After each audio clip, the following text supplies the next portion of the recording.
Why were books once chained in libraries? Imagine walking into a quiet library. You reach for a book, and it doesn't move.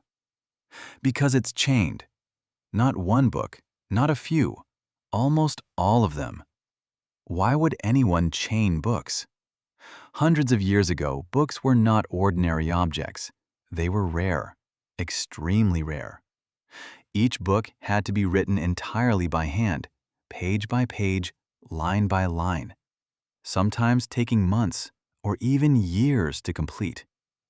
There were no printing presses at first, no quick copies, no backups. A single book could be one of the only copies in the world. And that made it incredibly valuable, not just in money, but in knowledge. Libraries weren't just places to read. They were places that protected knowledge. So instead of locking books away, they did something clever. They chained them.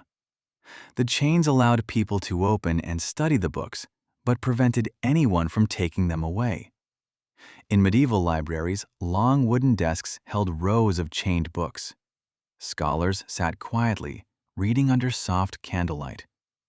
The chains were carefully designed, long enough to turn pages, but short enough to keep the books safe. Even the way books were placed mattered, so the chains wouldn't tangle. Everything was designed to protect something precious.